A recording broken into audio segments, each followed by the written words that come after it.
PTI के जो आजाद उम्मीदवार कामयाब होके आएंगे, उनकी मर्जी की ख्वाहिश है, किसी पार्टी को ज्वाइन कर सकते हैं, रास्ते खुले, दरवाजे खुले हैं, वो इस तरह पार्टी ना को ना ज्वाइन ना ना, आप मेरी बात नहीं समझे, आप मेरी बात सर एक सेकेंड कमर दिल शाह साहब, मैं ये कह रही हूँ कि सेक्शन 4 का इस्तेमाल करते हुए जो उन्होंने हिदायत जारी की थी कि नजरियाती से आप कागजात नामजदगी नहीं कर सकते क्योंकि आप किसी और पार्टी के मेंबर हैं, ये पीटीआई स्पेसिफिक डायरेक्शंस थी या ये अप्लाई होती है तमाम पॉलिटिकल पार्टीज पर?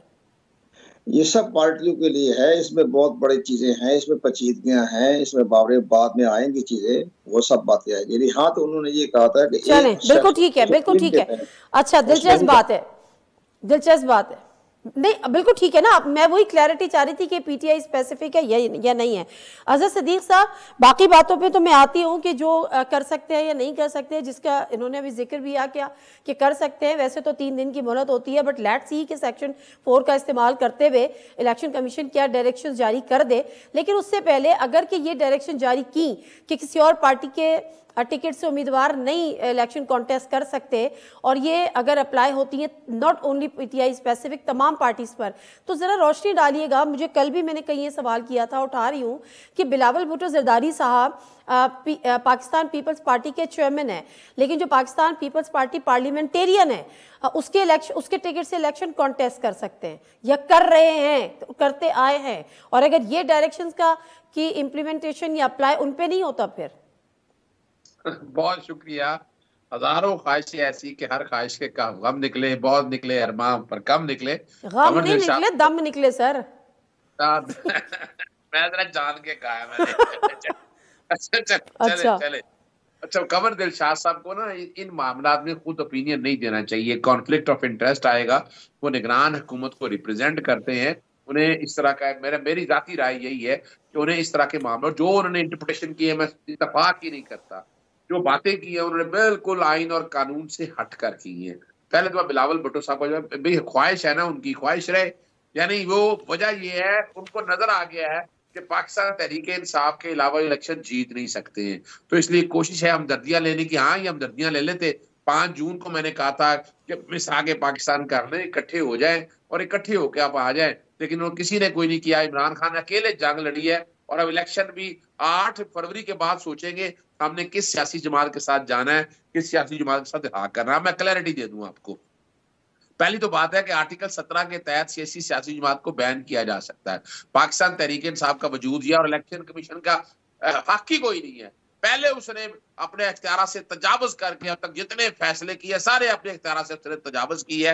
उसको अलहदा हम चैलेंज कर रहे हैं, अलहदा किसी एंगल से देख रहे हैं, और किसी एक्सचेंज पे व्हाइट पेपर भी सारे आएगा कि कहां कहां इलेक्शन कमीशन ने क्या क्या कुछ किया है। अब आपके सामने एक चीज वादे रख दूं, आर्टिकल 17 कहता है मुल्क की सालमियत के खिलाफ अगर हो तो पार्टी बैन हो सकती है, वफाकी हुकूमत करती है, उसके बाद सुप्रीम कोर्ट के पास जाता है। तो अभी तो कोई ऐसी बात नहीं है। हाँ, पाकिस्तान तहरीक इंसाफ का एक इंतखाबी निशान जिसमें इलेक्शन लड़ना था वो ले लिया। अच्छा, ले लिया तो मैंने हालांकि सेक्शन 215 मैंने चैलेंज कर दी, सेक्शन 215 मैंने चैलेंज कर दिया कि आर्टिकल 17 से खिलाफ है। वो आज लगी नहीं है, रिट पिटीशन कल लगी नहीं है, लेकिन मैंने वो चैलेंज कर दिया है। मैं आप सिंपल सी बात बता दूं कि मैंने खुद नॉमिनेशन पेपर दाखिल किए, बाकायदा उसमें एक डिक्लेरेशन दिया जाता है कि आपका किसी सियासी जमात से ताल्लुक है।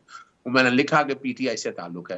तो जितने भी ये इंडिपेंडेंट इंतखाबी निशानों से इलेक्शन लड़ रहे हैं ना, ये उम्मीदवार जो हमने लिस्ट जारी कर दी है वो हमारे उम्मीदवार हैं, वो हमारे मेंबर हैं। वो जब जीतेंगे तो पीटीआई के होंगे, वो आजाद नहीं जीतेंगे। मैं फिर क्लियर कर दूं कि वो आजाद हैसियत में इलेक्शन नहीं लड़ रहे, वो पीटीआई के कैंडिडेट के तौर पर इलेक्शन लड़ रहे हैं और हम उसको ऑन करते हैं और बाकायदा हमने लिस्टें जारी की है। जी सर, लेकिन आप ये कह रहे हैं कि वो आजाद हैसियत में नहीं लड़ रहे, तो उनके पास बल्ले का निशान नहीं है। जब उनके पास पार्टी का इंतखाबी निशान नहीं है तो बल्ले का निशान ना होने से वो सियासी जमात किसने कह दिया?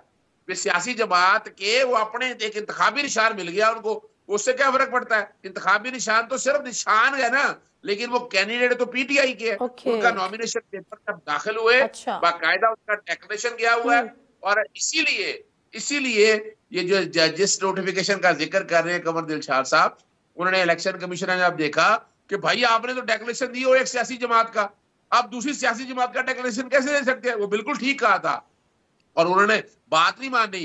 उन्होंने पाकिस्तान तहरीक इंसाफ के नजरियाती वाले डेक्लेरेशन नहीं मानी उन्होंने।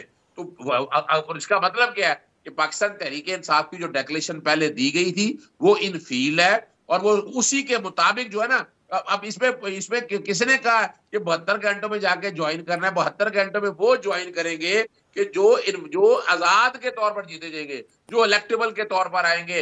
ये जो मतलब आप ये कह रहे हैं अजहर सिद्दीक साहब, लेट मी रिफ्रेज, आप ये कह रहे हैं कि जब इलेक्शन कॉन्टेस्ट होंगे और जो आज़ाद अरकान पीटीआई के एफिलेटेड जो लोग हैं वो ऑटोमेटिकली पीटीआई के ही कहलाएंगे, वो आज़ाद जीतने के बाद नहीं कहलाएंगे कि उनको जरूरत पड़े कि 3 दिन के अंदर अंदर कोई पार्टी ज्वाइन करे। ऐसे ही है? बिल्कुल, I am very clear about it. वो कैंडिडेट हमारे हैं, उन्हें किसी पार्टी में जाने, वो पार्टी पे अक्सर, अगर मिसाल के तौर पर अगर वो छोड़ेंगे, मैं समझ गई सर, इलेक्शन का लॉ आ जाएगा,